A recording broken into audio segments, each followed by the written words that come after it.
Hello, it's Casey, and I am here with KK, and we are chatting today about a next level leader, and particularly the framework that Karen Kessler has created. And it is, you're all official, Karen Kessler. I know, I was gonna say I'm all official.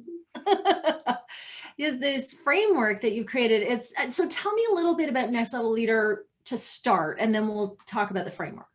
Okay, awesome. So now I have to ask you, do you mean the Center for Excellence or do you mean a Well, tell me, first of all, it's a good question. Tell me first about why next level leader? Oh, okay. So that's a fabulous question. So one of those things that you don't realize till later in life, and you look back, right? So with hindsight being 2020, leadership has been fascinating to me since I was quite small. Right? I remember running into really like horrific leaders, excellent leaders, people turning to me for leadership and me wondering, why are you asking me? How would I know? So there was a naturalness to it I didn't know. And then even when I started working with different organizations, everyone was like, here, take this leadership training, and here, take this, and here, read this book. And it always seemed to be the right thing in my hand at the right time. And what was starting to happen is I was starting to read books, especially, 20 years in, going, I don't know if I agree what's in this book. People talking about servant leadership, people talking about different types of leadership, and there's something missing here. There's something missing. And then I taught professional leadership programs. And again, there just seemed to be this overarching thing. There was something that was different that I couldn't put my finger on and nobody else seemed to be getting. So in 2018, I started just interviewing leaders. And the person just had to consider themselves a leader. That was it. And I would interview someone. They'd love the interview so much, they'd introduce me to 2 or 3 other people that I didn't know. And leaders were introducing me to their leaders and the people that mentored them. And so it got to the point where I had interviewed a person that currently, or at the time, was in New Zealand, but had run companies that were intercontinental. And another one that was like senior VP in a Bitcoin company in UK. And I just seemed to have this huge access to leaders all over the world. And I had also, thankfully, introduced people who just thought they were leaders, but didn't actually know what leadership was. Like, it was such a broad thing. And what that allowed me to see is that skill sets are very different from perspectives, which is very different from beliefs. Okay. Right? Like, Skill you sets, can perspectives, beliefs. right. Each of those separate things change how you're able to show up as a leader. And I would argue that the beliefs were the number one thing. Okay. The number one thing. And so I started to see it as a spectrum. And then I also found, which just floored me, is that when I identified the 5 essential spectrums, it went from 12, but during the research, when I got to the 5, I realized that each of them had this flip point, that you could build a certain amount of skill and perspective up to this point. And this point was a belief. And that belief, when it flipped, every single leader who had flipped that belief 180 degrees had access to skills and perspective that these folks would never have. That you could not, the belief kept them from being able to wrap their head around it at all. Like, it just was fabulous. I was like, oh my goodness. And so I took that and I started going and bringing groups of people together to go through them and talk about it. And they're like, and they could see it too. It wasn't just me and my own imagination. And so I would put them into smaller groups and they would map out where they thought the skills were, where they thought that belief would stop the skills and what skills were after that. And then when I compared them, they were all very similar. Cool. So by giving them this other way of looking at leadership on each of those 5 spectrums, they were able to map it all out. And so then we tested that and tested that. And at first I thought that it was going to be a very detailed study regimen in order to get there. And I realized that's not what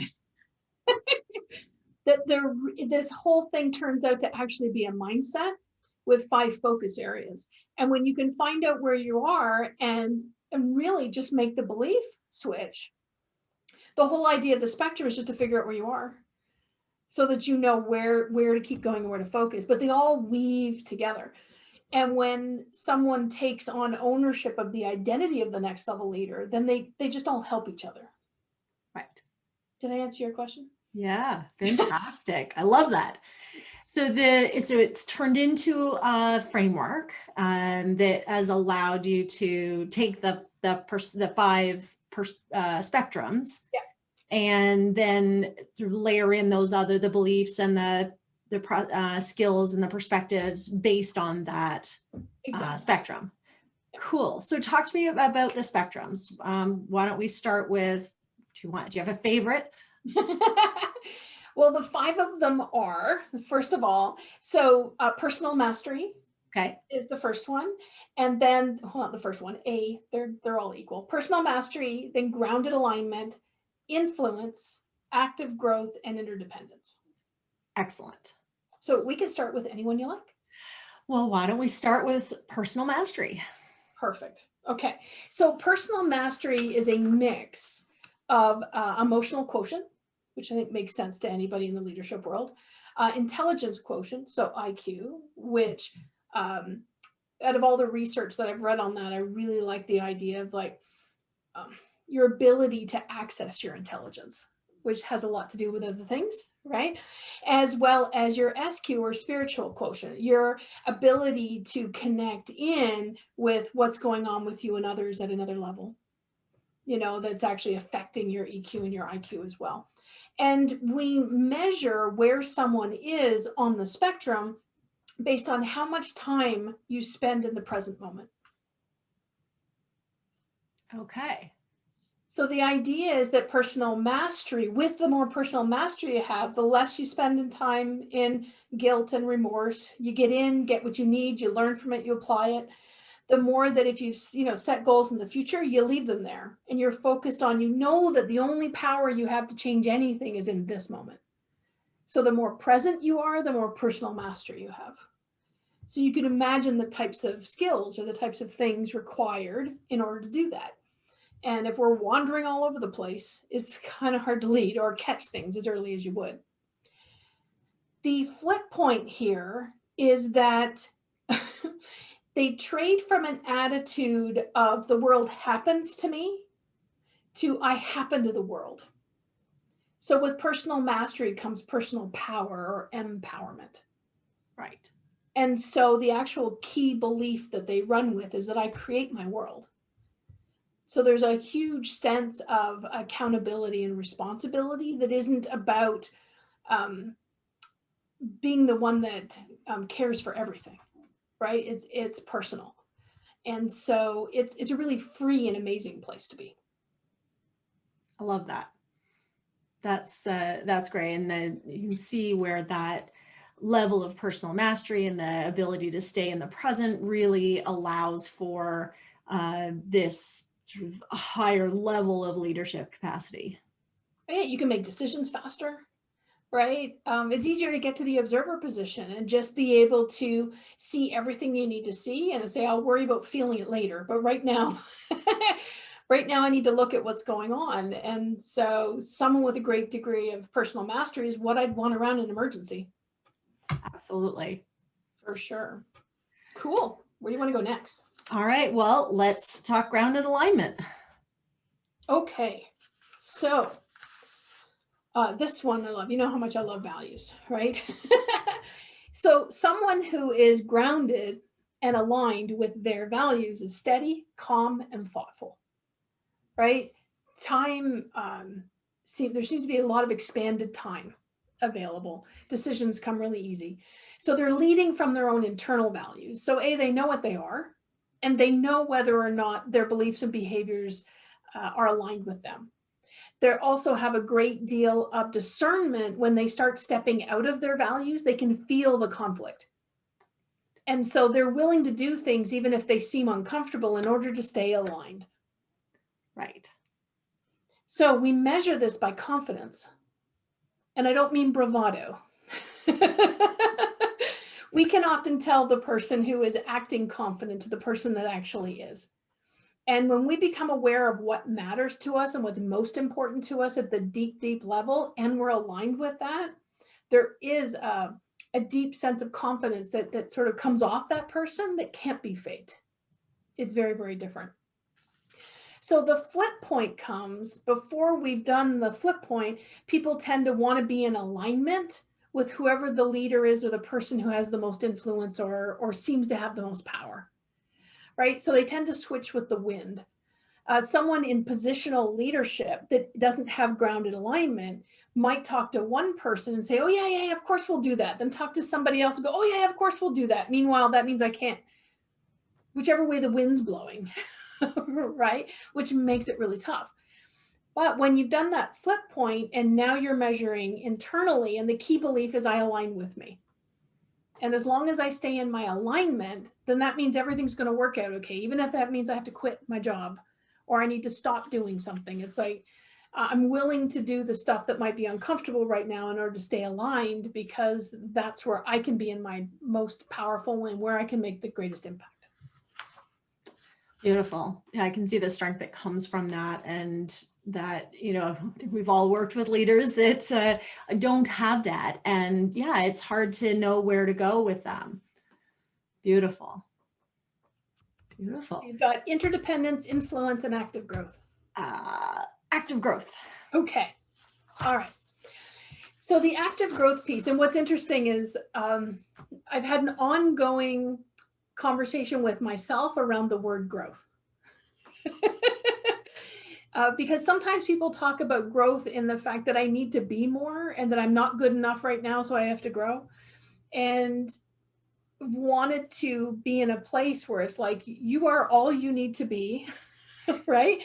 You probably, growing is about being able to live more of who we actually are. It's about the active growth is becoming more to be truly who I am, you know, as opposed to the put on pieces or the masks and stuff like that.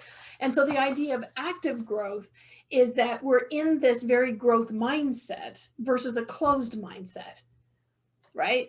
So we've moved from a closed mindset to a growth mindset. And when we get that, when we can learn and experience more, then we can reveal more of who we are. So that's the goal. And it also has to do with how we approach truth and reality. And those are not the same thing. It's a whole other conversation. But so it's about how, and when you're in an active growth mindset, then you're approaching truth as something larger than you can see right now. That you automatically assume that you can't see it all. That there will be more truth that shows up that you'll be able to see, that you will want to incorporate.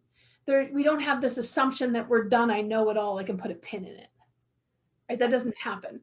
And we also know that our reality is going to change, that as we become able to see more, that's going to change what we think is real. So we want to keep it flexible and moving, right? While still being willing to make decisions based on all we currently know.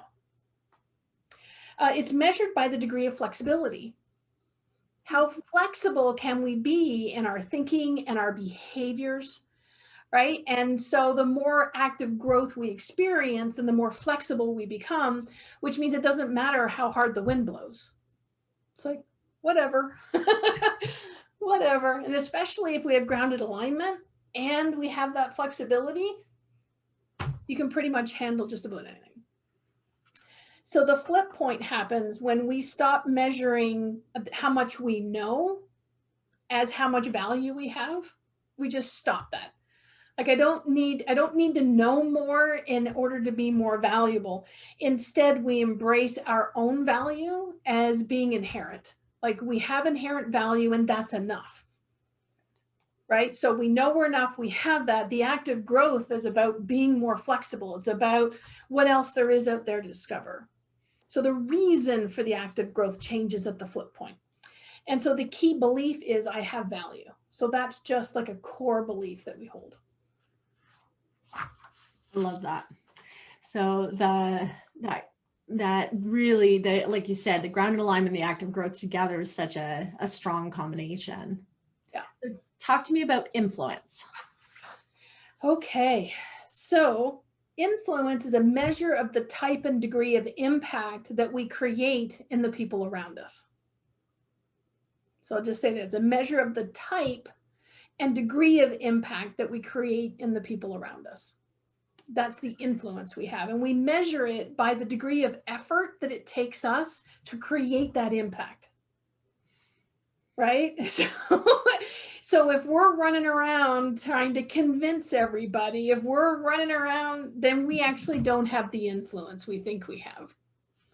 Versus we could just have an offhand comment and it ripples out. Like it's the people that are seen on social media wearing a particular hat, and then suddenly everybody has the hat. That took this much effort. So you know that person has influence. That's how you measure an influence. So in order to get that, there's a flip point. We have to stop wondering, who am I? And we need to step into the place with, this is who I am. So switching two little words you never realized had so much impact. And so the key belief is that I matter. And that ripples out like so far. Like it picks up with the confidence in the other one. Like it just, coming from the place that I matter, and you stop the convincing, you stop trying to make it happen, and influence just gets really, really easy. So less and less effort, the more influence we have. Very cool. And I can see that in examples of where that happens for sure.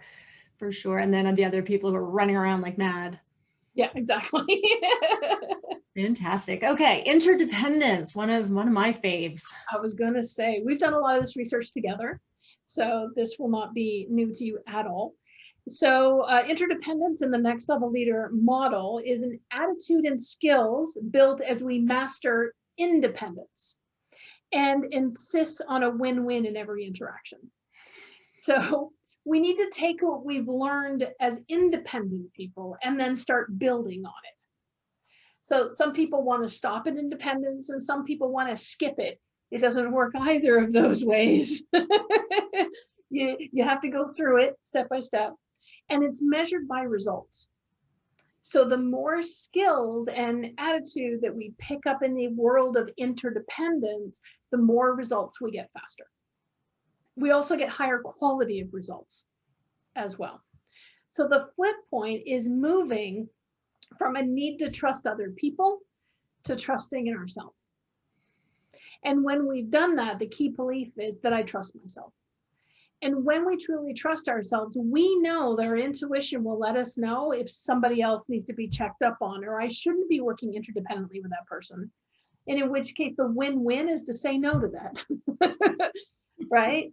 So, and we know it only takes one person to hold that space for a win-win. So as a next level leader, even if the people around us are still learning independence and still learning the skills of interdependence, we can still hold space for that. We can still encourage that. We can still be the ones that are setting those very kind and strong boundaries around how energy works and how that plays and how we bring it together to create more. So it's a really fun place to be. One of my personal faves. I love interdependence. That is amazing. And so, you look at the 5 spectrums together, and that creates the next level leader framework. Mm-hmm. What's next for the framework?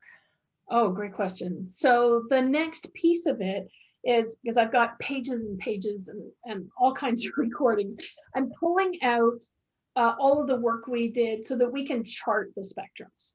Right? What skill sets are available? What's going on? How are people viewed? Because we want to build an assessment, because we know that people who like leadership and enjoy personal development want to take the quiz. They want to, where am I? And they want to know where to focus. And that's fair, right? Especially if you've got all but one belief that's flipped. Let's get that thing done, right? Let's get moving. And once they're flipped, how do we find the community of people to hang out with? Because other people won't understand us, right? We want to hang out with each other. We want to practice our interdependence. We want to learn from each other. We want to grow together. And we're also starting to see what happens when just one of these spectrums can go off track by itself. Like you just focusing on one doesn't help. It creates this very wonky thing. Like for instance, if someone only has influence, we've all seen where that can go if you don't also have the grounded alignment. Yeah. Right? So it's about the weaving. It's about the weaving. How do we make sure that they're all weaving, that they're all growing, so that the skill sets attached to them and the perspectives and all the other beliefs can weave together? So the community is already coming together. People are learning, people are growing. And one of the things that I've done is created a place to start bringing in the new perspectives, right? The community and the training just introduced so that everybody has the same language, so that everybody in the community is coming from the same place. And then we'll just keep building on that and building on it. And whatever people need, we'll build, because that's what I do. That's what you do. That's really exciting, KK. And I'm so glad that we've got it as part of our stuff here. You're super smart and brought it to us. Well, thanks so much. I really look forward to hearing from more and more leaders about their perspective on one or all of these, because the more that we can bring in, then the faster that it grows and fills out, right? Thank you. Thanks for being here.